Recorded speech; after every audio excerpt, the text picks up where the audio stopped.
Hey guys, 5th standard English bookல past participle form of all subjectsக்கு வந்து எப்படி எழுதணும்னு சொல்லி கொஞ்சம் ரூல்ஸ் கொடுத்துருக்காங்க.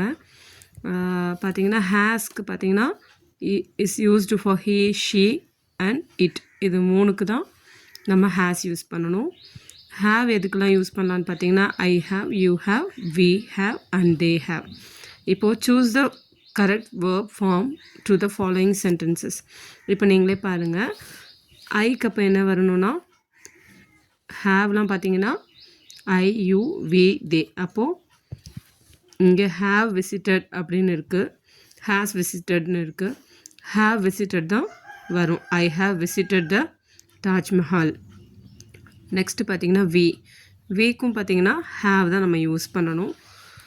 We have got the animal in our trap. அடுத்து பார்த்திங்கன்னா யூக்கு கூட ஹேவ் தான் வரணும்.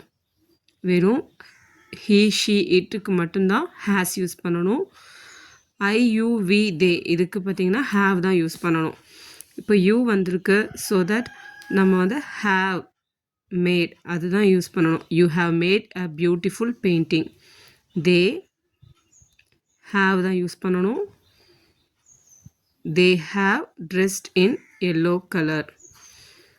அடுத்து பார்த்தீங்கன்னா he she and itக்கு பார்த்தீங்கன்னா நம்ம has தான் யூஸ் பண்ணணும். இங்கே ரூல்ஸ் கொடுத்துருக்காங்க பார்த்தீங்களா, ஹேஸ்க்கு he she it. ஸோ ஹீக்கு என்ன யூஸ் பண்ணணும், have bought யூஸ் பண்ணக்கூடாது, has bought இது தான் யூஸ் பண்ணணும். he has bought a house in America.